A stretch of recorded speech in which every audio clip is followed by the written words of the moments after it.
그러면 이 일반 커뮤니티에서는 어떤 이야기가 오고 간지 혹시 가장 기억에 남는 게 있나요, 혹시?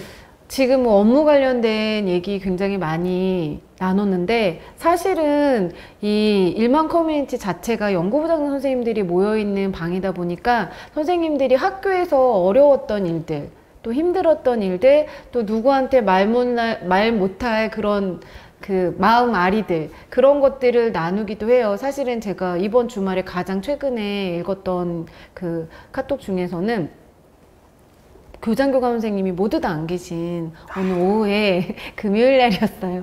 그때 평소와 다른 동료 교사들의 모습을 보면서 너무 마음이 안 좋았다는 그런 카톡글을 그냥 올리셨어요. 근데 저도 그날 이제 학교에서 이렇게 좀 마음이 상처받는 일이 있어가지고 그 글을 보는데 너무 위로해드리고 싶은 거예요. 그래서 제가 맛있는 거 드시고 힘내시라고 그런 말씀을 드린 적이 있는데, 그 밑에 또 다른 선생님이 또 글을 올려주셨더라고요. 부장님께서는 분명히 부장님의 조약돌을 찾았을 테니까 너무 마음 아파하지 마시라고, 힘내시라고, 이런 글들도 올라오다 보니까 너무 그런 마음을 소통할 수 있는 점에서 선생님들한테 좀 도움이 되는 것 같고요. 가끔 또 부장님은 이렇게 사진도 올려주시잖아요. 사진 못 찍는데 그냥 올려요. 네, 그때 되게 많이 바쁜 날이었는데 그 사진을 보면서 오늘 하늘이 이렇게 예뻤구나 하면서 약간 좀 마음을 다독이는 듯한 느낌도 들어서 힐링을 받을 때도 있고,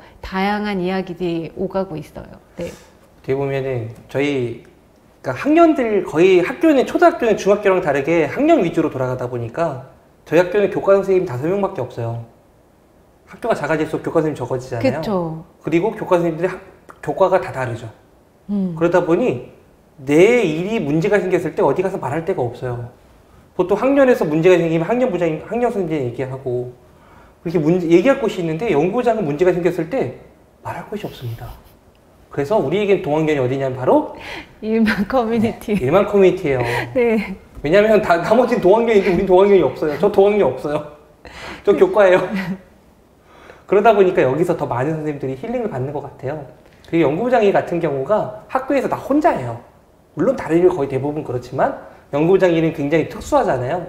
그러다 보니까 얘기할 데가 없어요. 그리고 얘기하면 솔직히 자기 얼굴에 침 뱉을 때가 많아요. 전 알고 있어요. 근데 익명성이 가지고 있는 굉장히 큰 장점으로 연구부장 카톡에 올리게 되면 모두가 사실은 공감하잖아요. 그쵸. 사실은 제가 일일이 답글을 다 못 해드릴 때도 많은데 정말 거의 대부분 공감하거든요. 왜냐하면 나도 느끼고 있는 어려움이었고 나도 느끼고 있는 힘듦이었기 때문에 이 일반 커뮤니티 방 자체가 정말 또 다른 동학년 같은 그런 위안을 받고 있습니다. 기본적으로 이 사람이 내가 힘든 것을 말하지 않으면 우리나라에서 말하는 화병 걸린다고 하거든요. 그래서 이 일반 커뮤니티 방은 어떻게 보면 하나의 임금님 귀는 당나귀기라는 그 대나무 숲이 되기도 하는데, 그래가지고 종종 그런 얘기들이 올라와요. 그래서 아까 말씀하셨던 그런 우리 교장교감이 안 계시는데 이런 문제가 있어요 라는 얘기들이 종종 올라오는데, 저 같은 경우는 아까 사진을 올린다 그랬잖아요. 네. 그 일부러 올려요. 일부러 이렇게 종종 올려요. 일부러 올려요. 왜냐하면 부장님들이 너무 바빠요. 맞아요. 너무 바쁘고 특히 지원생 같은 경우는 담임이잖아요. 그쵸. 사실 건철쌤은 교과여서 사실 동학년이 없다고 이렇게 말씀하셔서 그 힘든 점도 있는데, 저는 사실 담임을 하고 있어서 동학년이 있다는 장점은 있는데 아이들한테 좀 미안하다는 그런 생각이 늘 있어요. 온전히 아이들한테 이렇게 집중하지 못할 시간이, 담임하고 있는 연구부장님은 지금 저랑 공감 굉장히 많이 하실 텐데요. 그래서 그런 어려움이 너무나 있습니다. 맞아요.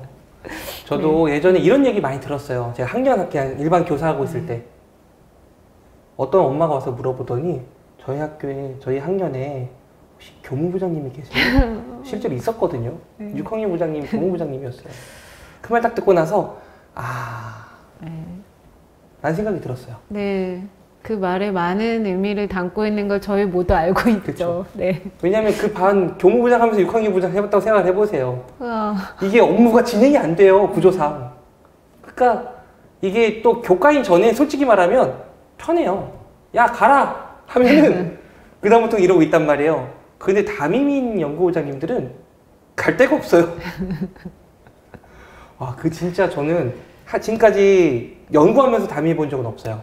아, 저는 부장을 7년이나 했지만 어떤 부장도 담임을 안 하면서 해본 적이 없어요. 와. 왜냐하면 늘 작은 학교에만 있다 보니까 이런 어려움이 조금 있었어요. 근데 어떤 부장보다 담임하면서 힘든 건 연구부장이더라고요. 맞아요. 그냥 보고하는 게 너무 많은데 네. 이 보고 기한이 제발 일주일만 줬으면 좋겠어요. 월요일날 보내줬으면 월요일 예의가 있잖아요. 상도덕이 우리 상도덕이 있거든요 항상. 저희 아시잖아요. 상도덕이 중요하잖아요. 월요일날 보내주고 목요일 정도는 그래도 어디 가서 그래 이 정도면 괜찮아. 근데 월요일에서 수요일이면 선 넘네. 근데 월요일에서 화요일이면 이럴 때가 종종 있단 말이에요. 그쵸. 약간 그 보고하는 공문은 평일에 와서 평일에 보내는 게 아니었으면 좋겠어요. 맞아요. 최소한 이렇게 일주일은 껴야 되는 게 아닐까. 그러니까 제가 볼 때 교육청에서 착각하고 있는 생각이 들 때가 있어요. 모든 연구부장은 교과가 아닐까? 아닙니다. 생각보다 담임학원이 연구부장님이 생각보다 굉장히 많아요. 많아요. 많습니다. 애들 보내고 애들 이거 하고 이제 앉아가지고 딱 킬러 가면 3시 4시인데 3시 3시 반인데 언제 뭘 보고하죠? 네, 그래서 연구부장님들이 맞아요. 특히 다른 업무들보다 더 어려운 것 같아요. 근데 이 일반 커뮤니티에 굉장히 아까 말씀하셨던 그런 카톡 그런 것들 많이 올려주시는 분들이 있다 그랬잖아요. 그러면서 어떻게 지연쌤만의 그런 좀 어려움도 있고 아니면 이걸 통해서 도움받았던 여러 가지가 있을 것 같아요. 도움도 굉장히 지금 많이 받은 거 말씀드렸는데 사실 어려운 점은 저 같은 경우는 사실 주말에는 일을 하지 말자. 맞아. 그래서 되도록이면 사실 저는 평일에 늦게 퇴근하는 편이고 주말에는 좀 쉬려고 하는 편이라서 사실 카톡도 주말에는 잘 확인을 안 하는 편이거든요. 그래서 제 카톡을 그렇게 안 받네요. 네. 저희 같이 있는 카톡이 단톡방 여러 개 있는데 연락이 안 돼요. 주말에는요, 그쵸? 저는 연락이 돼요. 네. 근데 아마 다른 이 일반 커뮤니티에서 나가시는 분들도 종종 계시더라고요. 있어요, 예. 근데 그런 분들은 아마 이렇게 너무 자주 울리는 그 카톡의 소음들, 그 다음에 그 했던 말이 계속 되풀이되는 경우도 맞아. 있어요. 왜냐면 저도 가끔 이제 들어가서 이제 보면은 주말에는 막 100개가 쌓여있을 때도 있었거든요. 요즘은 그래도 많이 덜해지긴 많이 했는데 덜어졌어요. 그 한참 코로나 있고 막 그 힘든 시기에는요. 그러다 보니까 약간 그 용이함이 주는 불편함이 맞아. 또 생긴 거죠. 와. 그래서 선생님들이 그런 것을 조금 더 어려워해서 그 아직 참여하지 않거나 또는 나가시는 분들은 이런 거에 좀 단점을 느끼신 게 아닌가 싶기도 해요. 네. 선생님들은 야, 저 참 이상한 사람이 생각하겠지만 저는 누가 나간지 항상 지켜보고 있습니다. 왜냐하면 보다 보면 누가 나갔습니다가 보인단 말이에요. 근데 솔직히 누군지 몰라요. 근데 보고는 있어요. 그리고 저는 약간 사진 올린다 그랬잖아요. 네, 제가 네. 사진 올리면 누가 저에게 공감을 찍었는지도 보고 있습니다. 저요. 네, 굉장히 집요한 사람이고요.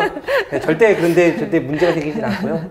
이게 기본적으로 삶과 그러니까 개인적인 삶과 업무의 삶이 이 카톡의 좀 단점이 제일 큰 게 그거예요. 저 모호해진다는 이게 거. 모호해질 때가 되게 많아요. 그래도 얘네들이 센스가 있어가지고 두 개를 분리해놓긴 했지만 이게 참 애매할 때가 있죠. 그쵸. 그게 사실 일과 업무가 약간 분리된다는 생각을 저도 가지고 있었는데 이 코로나 때문에 더 맞아. 모호해진 것 같아요. 왜냐하면 코로나가 한참 유행일 때는 뭐 주말이든 뭐 평일이든 할 거 없이 확진자 생겼다 하면 바로 연락을 맞아, 받아야 맞아. 되니까 이런 시스템이 업무와 또는 개인 시간이 분리되지 않는 이런 모호한 게 시대의 흐름이 아닌가 또 생각이 들기도 합니다. 그래서 저희 학교는 제가 작년에 아주 강하게 네. 이야기해서 업무폰을 도입을 했죠. 우와. 핸드폰은 드리진 못했고요. 네. 제가 강하게 얘기해서 유심을 다 한 개씩 사가지고 싹 다 드렸습니다. 그래서 지금도 저희 학교는 전부 다 업무폰에 개인 핸드폰에 유심을 꽂아가지고 아, 업무 시간 내에는요? 그래서 제가 항상 얘기해요. 무조건 퇴근할 때는 끄고 가십시오. 아, 그것도 괜찮은 아이디어네요. 그래서 저희 학교 네. 모든 선생님 핸드폰 2개 들고 다녀요. 와, 특히 담임 선생님이나 방과후부장님 같은 경우는. 와, 대박이죠. 예, 제가 제안했습니다. 너무 괜찮은데요? 제가 일 다 했죠. 전화해가지고 이거 되나요? 계약서 쓰고 아. 제가 다 했어요. 물론 근데 저는 받지를 못했죠. 예산 부족으로. 제 거 빼고 신청했거든요. 그렇죠. 이게 연구부장이나 이런 업무 추진하는 선생님들의 가장 힘듦이 아닌가 싶어요. 나부터 챙길 수 없는 거. 그쵸? 예산이 별로 없어서 개수가 안 맞더라고요. 안타깝네요. 그래가지고 전 생활부장인데 전 학교폭력 3당 제 핸드폰 번호로 합니다. 정말요? 네. 저는 제 오죽하면 이거 지금 처음 밝히는 거예요. 지금까지 솔직히 말씀드리면 리허설 한번 했고요. 앞에 한 1부 했잖아요. 네. 2부에만 말씀드리니까 잘 들으셔야 돼요. 제가 작년에 네. 저희 쿨메신저에서 보내는 문자가 있어요. 네, 맞아요. 있어요. 제 핸드폰 번호로 보냈어요. 밝힌 번호를. 네. 작년에 저희 학교 학부모님은 저 핸드폰 번호를 전부 다 알고 있습니다. 보내고 나서 야! 근데 아마 지금 연구부장님들 중에서도 본의 아니게 본인의 번호를 공개하신 분들도 업무 추진하면서 맞아요. 아마 있어서 공감하실 분들도 있으실 것 맞습니다. 같아요. 네. 이게 어떻게 보면 아까 지현 선생님 말씀하셨던 그 개인의 삶과 업무의 경계선을 무너뜨린 제일 큰 원인은 카톡과 더불어 코로나로 인해서 개인 폰 번호가 나간 게 제일 크다고 봐요. 그쵸. 네. 그러다 보니까 이게 차단을 하고 싶으면 차단이 안 되는 구조가 돼버리는 거죠. 그래서 좀 어려운 면이 되게 많았어요.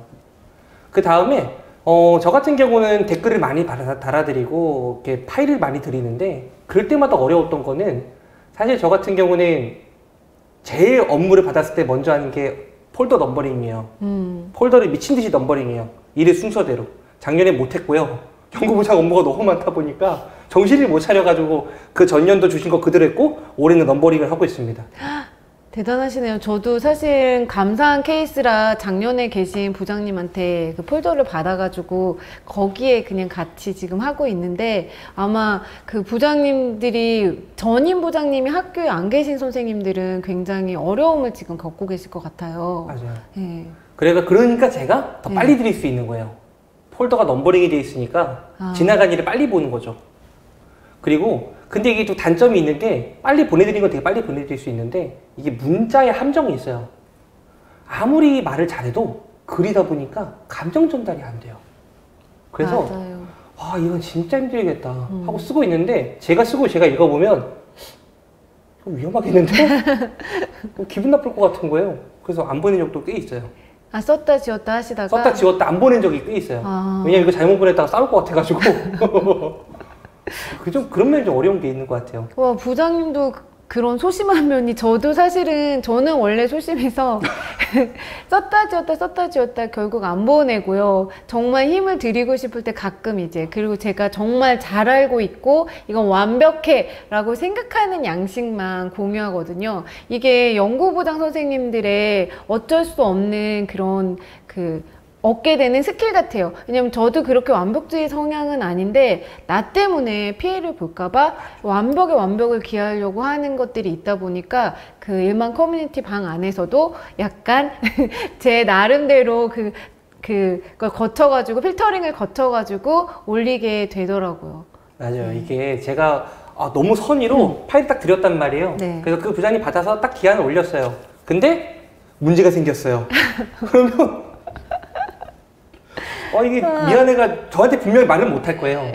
근데 그럴 수 있단 말이에요. 그쵸. 그래서 아마 못 올리시는 분들이 많을 거예요. 맞아요. 왜냐면 학교별로 너무 상황도 다르고 꼭 해야 하는 것들 이런 것들도 조금 이제 코로나 이후부터는 조금씩 왜 권장 그다음에 위험한 단어입니다. 네, 지향 이런 그건 더 위험해요. 그런 말들이 많이 나왔기 때문에 어떤 학교에서는 우리 이거 당연히 하는데 라는 것들이 있고요. 어떤 학교에서는 우리 그거 권장이라고 해서 뺐어. 약간 맞아. 그런 것들이 있어가지고 이게 그대로 적용하기에는 또 학교별로 조금 어려움이 있을 수도 있을 것 같아요. 네. 예전에 교육청의 그 장학사님이나 얘기할 때마다 했던 게 있어요. 권장이랑 지향 빼놓고 더 좋은 단어는 없습니까? 물어본 적이 있어요. 왜냐하면 이 단어가 굉장히 위험한 단어거든요. 그래서 그때 얘기를 한 적이 있었는데 결론은 그게 제일 낫다였어요. 대체할 단어가 없네요. 대체할 단어가 없어요. 생각을 해봐도 아무리 봐도 없는 거예요. 네. 그게 어쩔 수 없이 여기서 바로 딱 이어서 나오는 거죠. 저희 얘기에. 바로 교육과정 부장에겐 이게 없었기 때문이죠. 바로 권한이 없기 때문이에요.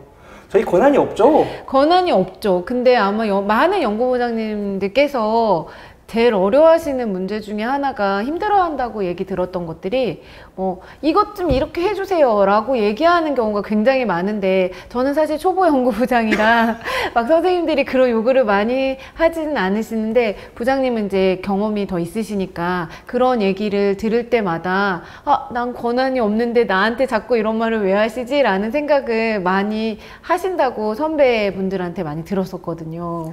저는 연구부장은 겨우 2년 차지만 사실 구로초에 8년 차거든요. 저희 학교에 그 보안관님 빼놓고 저보다 오래 계신 분이 없습니다. 네. 전교 2등이고요. 보안관님 퇴직을 하시면 전교 1등을 할 수 있는데 아직 연세가 꽤 젊으셔서 아마 전교 2등으로 이 학교를 떠날 것 같은데, 그러다 보니 중간에 끼일 때가 되게 많아요. 신 부장님이 여기 오래 계셨으니까 가서 말 좀 잘해줘요. 네? 저 오래 있을 뿐이지 나이 순으로 따지면 1등부터 10등이면 5등 이하거든요.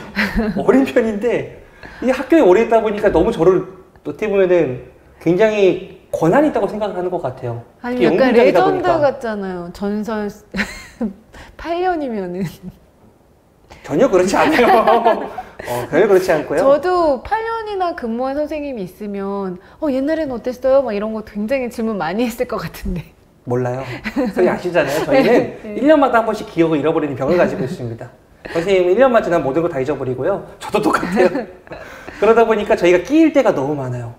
특히 관리자와 일반 교사 사이에 껴가지고 여기도 저기도 끼지도 못하고 중간에 껴서 전전긍긍할 때가 있는데, 혹시 지연쌤도 그런 적 있으세요?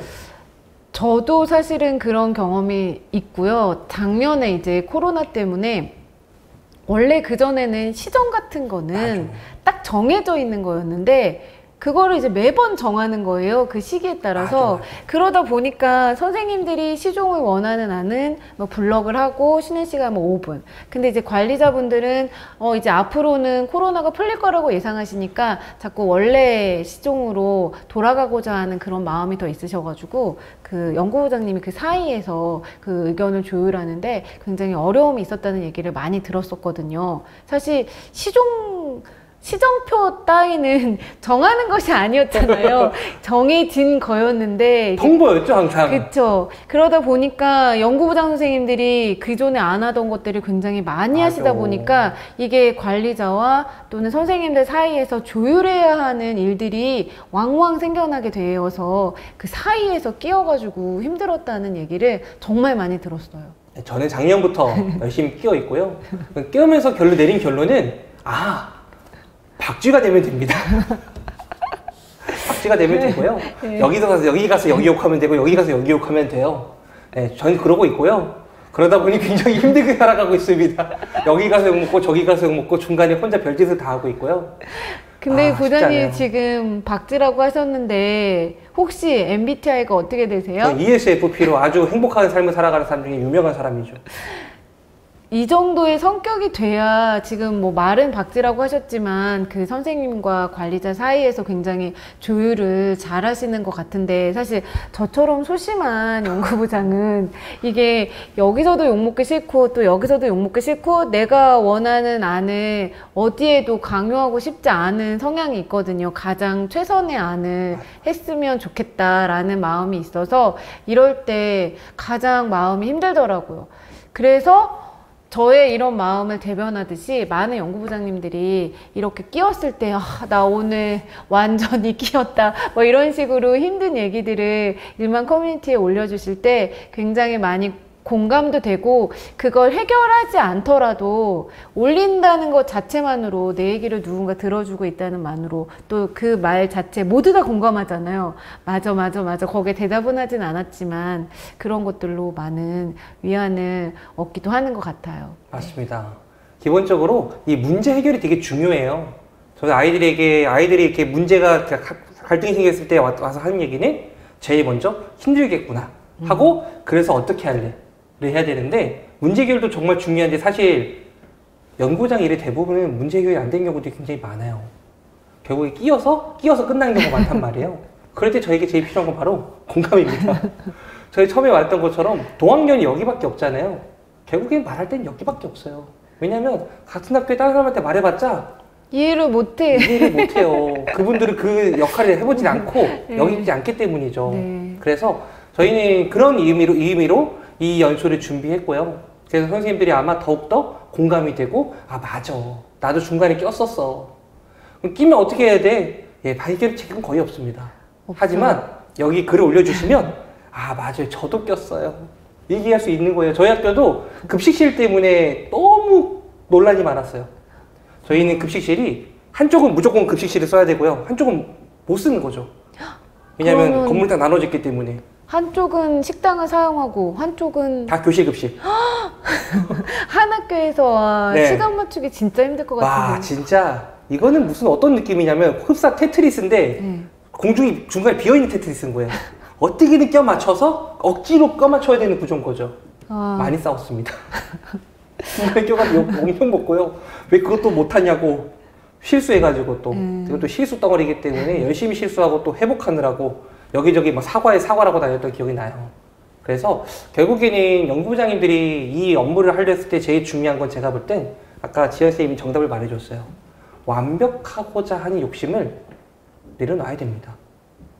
실수해도 괜찮아야 돼요. 근데 이게 참 쉽진 않죠. 그쵸. 그리고 실수했다고 했을 때 굉장히 불안하거든요. 그 전에는 사실 이걸 내가 실수했다는 걸 누구한테 얘기하겠어요. 나 그거 5인데 나 X로 잘못 보냈다? 막 이런 얘기를 선생님들한테는 할 수가 없잖아요. 너무 창피하기도 하고. 근데 일만 커뮤니티에서는 할 수 있더라고요. 그래서 또 같은 실수를 했다고 올리는 선생님들 때문에 위안이 되기도 하고, 그래서 여기에다가만큼은 솔직하게 올릴 수가 있어서 좀 위안이 되는, 그래서 아직 참여하지 않거나 또는 나가셨던 분들도 선생님들이 이 위안이 되는 그 일만 커뮤니티 많이 소통을 해주셨으면 좋겠어요. 저는 정말 많이 위로를 받거든요. 맞아요. 저 같은 경우도 제가 이렇게 뭐를 올리고 답변을 달아드리는 것 자체가 어떻게 보면 기여를 한다고 생각해요. 저도 제가 잘해서 뭘 능력이 좋아서 그러고 있는 게 아니라 그냥 달아드리면 조금이라도 도움이 되지 않을까 해서 달고 조금 있고요. 아니에요. 많이 도움이 되고 있어요, 부장님. 그래가지고 다른 부장님들도 네. 기억나시면 그냥 달아주세요. 틀려도 괜찮아요. 왜냐하면 틀려도 괜찮은 건 또 누군가가 대답해 줄 거기 때문이에요. 그래서 그 안에서 핑퐁 하면서 더 나은 해결책을 찾아가는 게 저희 역할이라고 생각을 하고요. 그리고 또 스트레스 해소될 수 있는 것들이 있어요. 왜냐하면 공문 같은 거 조금 이거 조금 화나는 공문들 있잖아요. 근데 그거 학교에서는 그 공문을 나만 받았기 때문에 아무도 공감해주지 못하거든요. 막 얘기해봤자 이제 다. 근데 이해를 못해요. 그쵸. 근데 일만 커뮤니티에다가는 이거 오늘 공문 온 거 화나지 않아요? 라거나 막 이런 것들을 올렸을 때 모두 다 공감을 해주십니다. 여기가 진정한 동학년이 아닐까 생각을 하고 있고요. 저희 이제 정말로 빨랐던 시간이 벌써 이제 3분밖에 안 남았어요. 그래서 이제 광고를 해야 됩니다. 네, 저희 내일은 상반기 연구부장 업무 캘린더 강의가 2회에 걸쳐 진행이 되고요. 네, 저희는 오늘 여는 강의예요. 그러다 보니까 여기서 뭐 배울 게 그렇게 많거나 아니면 그런 거 없지만 이렇게 연구부장이 힘들었어 하고 끝나면 재미가 없잖아요. 그래서 내일부터 뭐라는 거죠, 이제 우리는? 바로 이렇게 하면 됩니다 하고 해결책을 이제 내일부터 제공해 드릴 예정입니다. 오늘은 여기까지 저희가 힘들었던 일들과 이런 것들 공유하면서 마무리 지으려고 하고요. 지연쌤 마지막 말씀 부탁드릴게요. 지금 연구부장을 하고 계신 선생님들 1학기 지내오면서 많이 힘드셨을 거라고 생각하고 아직도 또 업무가 남아있어서 많이 힘드실 것 같은데요. 제일 중요한 건 선생님들의 마음이 다치지 않고 건강하게 이 업무를 마치시고 방학을 맞이하시는 거라고 생각합니다. 선생님 기쁜 일, 또 슬픈 일, 또 어려운 일 많이 있으시겠지만 힘내시고 저희 어려운 거 일만 커뮤니티와 함께 지금까지처럼 계속 잘 소통하시고 즐겁고 건강한 방학 맞이하시기 바랍니다. 네. 저희 예전에 담임했던 애들이랑 사실 지금 제가 가르치는 6학년 과학 가르치는 애들이 작년에도 가르쳤던 애들이에요. 2년 연속 같은 애들이 가르치고 있는 거예요. 그래서 웬만한 담임보다도 더 친하게 잘 지내고 있는데 아이들이 맨날 물어봐요. 근데 방학 며칠 남았니에요? 저희도 네. 물어보는 걸 정확하게 얘기를 하고 있죠. 얘들아 우리 이제 한 달 반 정도 남았다. 그럼 아이들이 선생님 이렇게 방학이 안 오냐 그러더라고요. 전 얘기를 하죠. 너희들이 방학을 기다리는 마음보다 선생님이 더 기다리고 있다. 왜냐하면 얘네는 학교지만 난 직장이야. 직장인이 되어보지 않았으면 네. 말을 시작하면 안 된다. 그래서 저는 제가 방학을 니네가 기다리는 마음을 합쳐도 내 반도 안 된다 하고 아이들이 무시하면서 그 방학을 기다리고 있죠. 네, 방학은 초등학교 선생님이든 선생님들에게 방학은 굉장히 중요한 역할이라고 생각을 하고요. 왜냐하면 이게 쉼이 없어요. 다른 직장은 물론 여러 가지 장단점이 있겠지만 중간에 휴식이지만 저희는 방학까지 스트레이트 풀로 달리거든요. 그쵸. 그래서 방학 때 꼭 쉬시고 중요한 건 방학까지 얼마 안 남았다는 건 바로 뭘까요? 이제 드디어 시작됐다는 거예요. 성적 낼 때가. 조심하셔야 됩니다. 절대 야근하지 마시고요. 야근은 웬만한 그 독약보다도 더 높은 사람에게 몸에 안 좋다고 하시니까 야근하지 마시고요. 네. 네, 그런 저는 365일 원격 근무가 걸려 있습니다. 전 집에 가서 일을 해요. 집에 가서 일하시면 돼요. 아, 그래서 노트북을 매일 가지고 다니시죠? 노트북 365일 가방에 메고 다니고 있어요. 집에 가서 일해야 되니까. 네, 그래서 선생님들이 항상 건강한 1년 되시면서 다음에 또 기회 있으면 만나 뵙도록 하겠습니다. 안녕히 계십시오. 감사합니다.